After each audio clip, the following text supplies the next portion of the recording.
Break नंतर आपल्या सगळ्यांचं पुन्हा एकदा स्वागत आणि या क्षणाची ब्रेकिंग न्यूज आपण पाहणार आहोत आणि ती म्हणजे पंतप्रधान नरेंद्र मोदींच्या हस्ते नागपूर मुंबई समृद्धी महामार्गाचं लोकार्पण होणार आहे।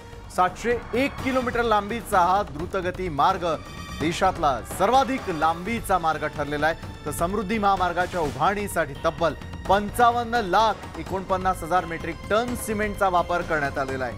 तसंच 5,76,878 मेट्रिक टन स्टीलचा वापर करण्यात आलेला आहे। या महामार्ग उभारणीसाठी 36,000हून अधिक मजुरांनी आपला घाम गाळलेला आहे, मेहनत केलेली आहे। भव्य दिव्य असा हा समृद्धी महामार्ग 55,49,000 मेट्रिक टन सिमेंटचा वापर या संपूर्ण महामार्गासाठी करण्यात आलेला आहे। 5,76,878 मेट्रिक टन स्टीलचा वापर देखील त्यात करण्यात आलेला आहे। 36,321 मजुरांनी आतापर्यंत त्यासाठी मेहनत केलेली आहे। आणि याच संदर्भामध्ये मुख्यमंत्री एकनाथ शिंदे यांच्याशी न्यूज 18 लोकमतनं एक्सक्लुझिव्ह बातचीत केलेली होती। या मुलाखतीमध्ये त्यांनी काय सांगितलंय त्यावर एक नजर टाकूया।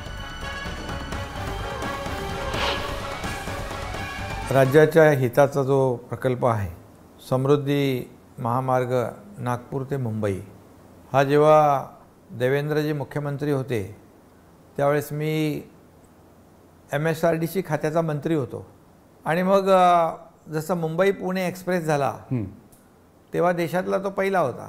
आता हा नागपूर मुंबई जे 18 तासाचं अंतर कमी करायचं असेल, JNPT जवळ त्याची कनेक्टिव्हिटी जोडायची असेल तर नागपूर मुंबई समृद्धी हायवेची आवश्यकता होती।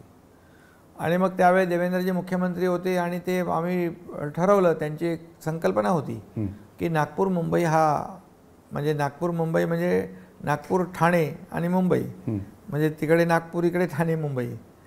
आणि मग ते ठरवल्यानंतर त्याचं काम सुरू झालं आणि सुरुवातीच्या काळात खूप अडचणी होत्या, अनेक लोकांचा विरोध होता, परंतु सगळ्यांनाच या समृद्धी महामार्गाचं महत्त्व पटवून दिल्यानंतर, त्यांना त्याचे फायदे जे काय आहेत ते समजल्यानंतर लोक बराबर पुढे आली।